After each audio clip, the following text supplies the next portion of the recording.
सियासी चौक में आज हम बात करेंगे प्रधानमंत्री नरेंद्र मोदी के उस बयान की जिसमें उन्होंने मन की बात कार्यक्रम के दौरान देश में जिस तरीके से साइबर क्राइम का मामला दिन प्रतिदिन बढ़ता जा रहा है, इस पर चिंता व्यक्त करते हुए 3 मूल मंत्र बताया है। उसमें उन्होंने कहा है कि रुको, सोचो और फिर एक्शन लो। हमारे साथ कुछ यहाँ स्थानीय नागरिक हैं, इनसे हम समझने का प्रयास करेंगे कि अगर सर आपके पास कोई साइबर फ्रॉड फ़ोन करता है तो आप किस तरीके से इस 3 मूल मंत्र को अमल में लाएंगे। अगर साइबर फ्रॉड का कोई फ़ोन आ रहा है तो पहली बात तो ये कंफर्म नहीं हो पाता है कि वो साइबर फ्रॉड वाला ही फ़ोन कर रहा है, क्योंकि हमेशा वो परिचित बन के फ़ोन करता है। तो कैसे सामान्य व्यक्ति को कैसे पता चलेगा कि वो साइबर फ्रॉड कर रहा है। कभी रिश्तेदार बन के, कभी आपको 2-4 हम फ्रॉड अभी बता रहे हैं जो तत्काल में हुआ है। यहाँ SSB के लोग कमांडेंट बन के फ़ोन किया व्यापारियों को और उनसे धन उगाही किया, पैसा लूटा। कभी महिलाओं के पास अश्लील मैसेज करके पैसा लूट रहा है, तो लोग डर करके पैसा भेज दे रहे हैं और लूटने के बाद हमको बताते हैं कि हम लूट गए। यहाँ तक कि 1930 पे भी हम लोग कई बार कॉल किए। अभी जल्दी एक हमारे मित्र के साथ घटना हुई है। विदेश से फ़ोन आया कि हम आपके खाते में, फेसबुक के माध्यम से आया कि 3,75,000 आपके खाते में डाल दे रहे हैं। वो उसका साले का फेसबुक हैक किया था और 50,000 इस व्यक्ति को दे दीजिए। तब तक SBI का कर्मचारी बन के व्यक्ति फ़ोन कर रहा है कि 50,000 आपके पास दुबई से पैसा आया, 3,75,50 उसमें से दे दीजिए। वो व्यक्ति दे देता है, उसको चूना लग जाता है। 19-30 से लेकर के हम महाराजगंज में कई बार जा चुके हैं। नज़दीक थाना में भी कम से कम 20 FIR तो मैंने कराया है, लेकिन उसमें से 2-3 सुलझ नहीं पाते हैं। व्यापारी बहुत परेशान रहते हैं। थाने में भी हिला हवाली की जाती है क्योंकि उनके पास व्यवस्थाएं नहीं है। वो साइबर क्राइम को ट्रांसफ़र करते हैं। हम महाराजगंज जाइए, अगर किसी का 20,000 फ्रॉड हुआ है तो 4 बार महाराजगंज जाएगा, दुकान बंद के उतना तो उसका खर्चा हो जाता है। तो करे क्या, मजबूरी है। इसलिए सरकार को 19-30 पे ध्यान देना चाहिए। हर बार कॉलर ट्यून पे तो आ रहा है कि 19-30 करिए, लेकिन 19-30 पे आप स्वयं करके देखिए। अगर आप 20 केस का FIR कर रहे हैं तो शायद एक का जवाब उधर से आएगा कि आपका काम हो गया, नहीं तो पैसा आपका गायब हो गया। इसलिए सरकार, नज़दीकी थाना और साइबर क्राइम महाराजगंज से हमारा प्रार्थना है कि वह इस विषय पे ध्यान दे, क्योंकि हर व्यक्ति लूट रहा है। चाहे बड़े लोग हों, छोटा व्यापारी हो, बड़ा व्यापारी हो, सारे लूटे जा रहे हैं और लूटने के बाद ही पता चल रहा है कि 2 दिन 3 दिन बाद मैं लूट गया। इसलिए फिर वही प्रार्थना, मोदी जी तो हमारी बात नहीं पहुंच पाएगी, लेकिन नज़दीकी थाने तक, माननीय DM साहब तक पहुंचेगी, उस चीज़ को ध्यान दें। प्रधानमंत्री नरेंद्र मोदी ने ये भी बताया है कि डिजिटल अरेस्ट ऐसा कोई एक्ट नहीं है और ज़्यादातर जो साइबर फ्रॉड होते हैं वो डिजिटल अरेस्ट का झांसा देते हैं। तो इसको किस नज़रिए से देखते हैं? अगर किसी के पास फ्रॉड कॉल आए तो कैसे अलर्ट रहना चाहिए? बिल्कुल सर, जो माननीय नरेंद्र मोदी जी ने कहा है कि डिजिटल अरेस्ट जो है कोई फ्रॉड नहीं है, इस बात को हम सभी को समझना चाहिए। अगर किसी के खिलाफ कोई भी FIR या कोई भी प्रशासनिक एक्शन लिया जाता है तो वो ना डिजिटल नहीं होता है, बल्कि पुलिस स्वयं आपके पास जाती है, आपको फ़ोन करती है और ऐसा कोई एक्शन नहीं है जो डिजिटली तौर पे आपसे बात किया जाए।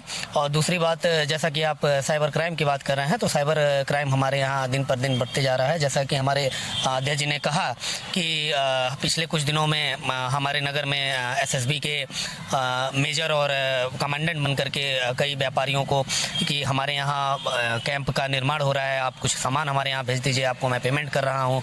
और कई ऐसे तरीके थे उनके पास, जैसे कि कहा गया कि आपको मैं पेमेंट कर रहा हूँ, आपको चेक से पेमेंट जाएगा या SBI बैंक के माध्यम से आपको पेमेंट मिलेगा, जैसा कि सरकारी अधिकारियों को तनख्वाह मिलता उस हिसाब से। तो व्यापारी कहीं ना कहीं उसमें भावना में आ गए और विश्वास में आ गए। इस तरीके से उनको विश्वास में लिया गया कि हमारे जानने वाले, हमारे करीबी ऐसे 2-3 व्यापारी हैं, उन लोगों को इस विश्वास में ला करके 50-60 हज़ार 1 लाख तक के ठगी का शिकार बनाया गया उन लोगों को। और इससे बहुत ही बचने की ज़रूरत है। जैसा कि मोदी जी ने कहा है कि रुको, सोचो और फिर एक्शन लो। तो सही बात है, आप अगर ऐसा कोई वीडियो कॉल या ऐसा कोई ऑडियो कॉल आपके पास आता है तो आप पहले उस पर रुकिए, आप सोचिए और फिर एक्शन लीजिए, अपने नज़दीकी थाने पे एक्शन लीजिए। सरकार द्वारा जो 19-30 हेल्पलाइन नंबर जारी किया गया, आप उस पर एक्शन ले सकते हैं। और कहीं आपको नहीं समझ में आ रहा है तो आप अपने आस पड़ोस, हित मित्र, दोस्त यार, किसी से भी आप राय ले सकते हैं कि ये चीज़ें सही है या फिर गलत है। ठीक है, और भी लोग समझेंगे। सर, अगर मान लीजिए आपके पास कोई साइबर फ्रॉड कॉल कर देता है तो आप किस तरीके से इन 3 मूल मंत्र को अपने अमल में लाएंगे?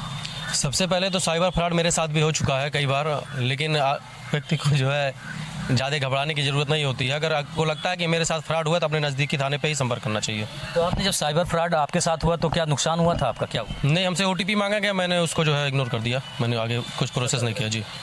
और भी लोग हैं समझेंगे। सर, अगर मान लीजिए आपके पास साइबर फ्रॉड फ़ोन करता है और किसी भी तरीके से आपको झांसे मिलता है, ज़्यादातर तो वो सब डिजिटल अरेस्ट का ही झांसा देते हैं, तो इसको किस तरीके से, जो इस तरीके से प्रधानमंत्री ने चिंता व्यक्त करते हुए 3 मूल मंत्र बताया है, इसको किस तरीके से अमल में लाएं?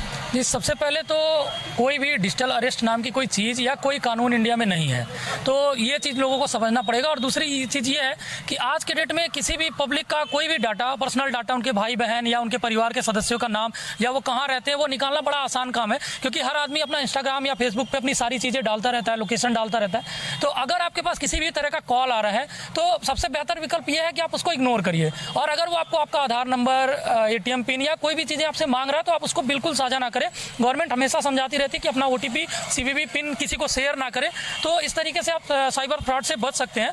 आप अपने किसी भी संबंधित, अगर आपको ऐसा लगता है कि नहीं हमारे साथ ऐसा हो रहा है, तो आप उस फ़ोन को कट करिए और अपने लोकल पुलिस स्टेशन या अपने परिचित किसी से भी उस चीज़ को साझा करिए।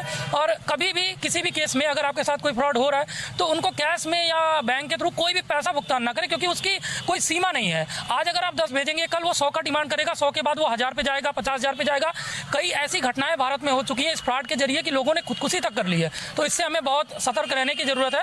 जैसे प्रधानमंत्री जी ने कहा है कि रुकिए, समझिए, फिर एक्शन लीजिए, तो उसको बिल्कुल अमल में लाइए और इस तरीके से आप अपने आप को सतर्क रख सकते हैं और उससे सुरक्षित रह सकते हैं। और भी लोग हैं समझेंगे। सर, जिस तरीके से साइबर क्राइम का मामला बढ़ता जा रहा है, डिजिटल चीज़ें बढ़ती जा रही हैं, ऑनलाइन ट्रांजैक्शन, पेमेंट, सारी चीज़ें होती हैं, तो ये सब एक तरफ है, होता रहता है, और दूसरी तरफ जो है साइबर फ्रॉड झांसे में लेके लोग के साथ ठगी करते हैं। तो ऐसे में आप किस नज़रिए से देखते हैं? ऐसे में हम तो यही कहेंगे किसी को भी घबराना नहीं चाहिए। मेरे साथ भी हो चुका है इस तरह का फ्रॉड।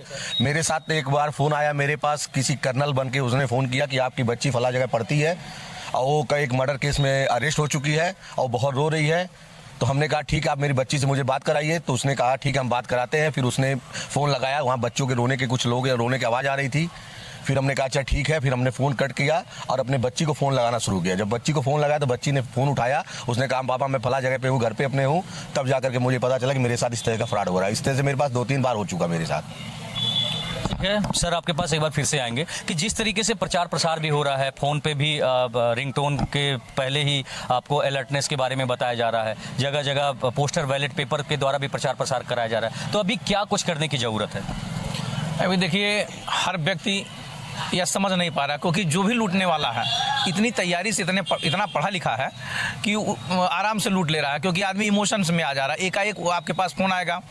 पहली बात तो ऐसे भी फ्रॉड हो रहे हैं कि आपके पास डायरेक्ट व्हाट्सएप कॉल करेंगे और आपका चेहरा काट के अश्लील फ़ोटो लगा दे रहे हैं। और आप उनके पास कोई ऐप है, जैसे आप लोड करिएगा, उनके पास जो आपके पास कॉल कॉन्टैक्ट का डिटेल है उनके पास चला जा रहा है। अभी एक वकील साहब के साथ हुआ है, जल्दी उनको मैंने बचाया और वो चेहरा हटा करके अश्लील फ़ोटो लगा करके उनके पास भेज दिए। सिर्फ 10,000 की डिमांड की वो लड़की, वो डर के 10,000 दे दिए।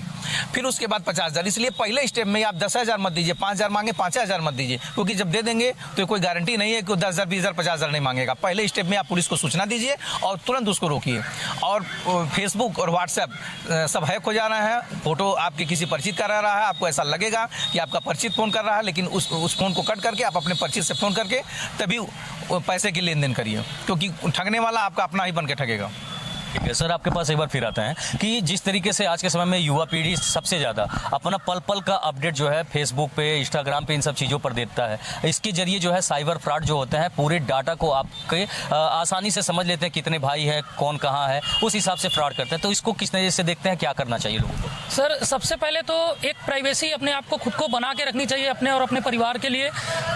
सारे जितने भी प्लेटफॉर्म हैं, जैसे वो इंस्टाग्राम हुआ या फेसबुक हुआ, वो सब आपको सिक्योरिटी भी प्रोवाइड करते हैं, लेकिन ज़्यादातर जो प्रोफाइल होती है वो अननोन लोगों के लिए भी ओपन होती है। तो पहले तो आप उसको सिक्योर करिए कि उसमें हमारी सिक्योरिटी लगी हो, मेरा फ्रेंड सर्किट ही मेरे प्रोफाइल को एक्सेस कर पाए, दूसरा कोई मेरे उस सर्किल को ना देख पाए। तो ये तो पहला तरीका हुआ। दूसरा, जैसा अभी सभी लोग बोल रहे हैं कि साइबर फ्रॉड, एक तरीके का फ्रॉड तो सभी लोगों ने बताया। अब मैं दूसरा फ्रॉड बता रहा हूँ जो इस समय बहुत चरम पे है। जैसे बाहर से कोई आया आपके पास, इसमें ज़्यादातर हमारे दुकानदार भाई या छोटी टाइनी वाले, ये मामला भी बीच में बहुत ज़्यादा आया हुआ था और उसमें एक अमाउंट भी, ह्यूज अमाउंट का ट्रांजेक्शन होता है। वो ये बोलते हैं कि भैया हम यहाँ पे आए हुए हैं, हम फंस गए हैं और हम आपको अकाउंट में 1 लाख रुपए डलवा दे रहे हैं और आप हमको अपना चार्ज वगैरह काट के आप हमें वापस कर दीजिए। तो होता क्या है कि वो जनरली 2% के लालच में अगले ने 1 लाख डलवाया, उसने 98,000 दे दिया।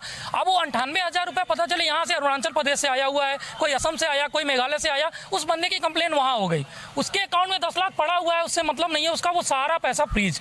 अब उसके साथ कंडीशन क्या होती है कि वो बंदा उठ के यहाँ से असम जाए, फिर अपना अकाउंट वहाँ से अनफ्रीज करवाए। इन सबको लेने देने में पता चलता है उस बंदे की 2-4-5 लाख रुपए चली जाएंगी और पूरे महीने, 2 महीने, 4 महीने का उसका पूरा बिजनेस डिस्टर्ब होगा। क्योंकि हम लोग बिजनेसमैन आदमी हैं और अगर हमारा अकाउंट फ्रीज होता है तो हमारा सारा लेन देन वहीं आके ठप हो जाता है। फिर हम कम से कम महीने, 2 महीने डिस्टर्ब होंगे और हो सकता है उस टाइम मेरे अकाउंट में मेरा सारा जमा पूंजी उस अकाउंट में हो। तो ये भी काम हमारे व्यापारी भाइयों को नहीं करना है।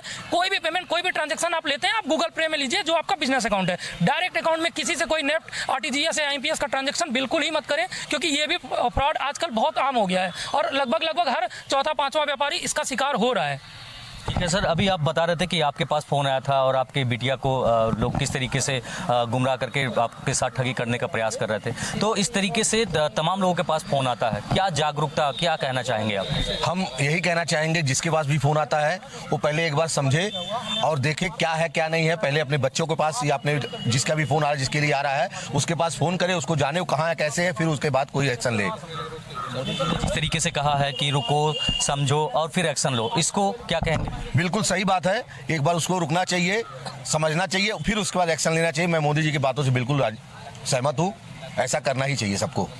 तो देख सकते हैं कि यहाँ पे लोगों का अपना अपना मत है। जिस तरीके से प्रधानमंत्री नरेंद्र मोदी ने मन की बात कार्यक्रम के दौरान लोगों को जागरूक करने का प्रयास किया है, 3 मंत्र दिया है, रुको, समझो और फिर एक्शन लो। इस चीज़ के बारे में लोग किस तरीके से अमल में लाते हैं, ये देखने वाली बात होगी।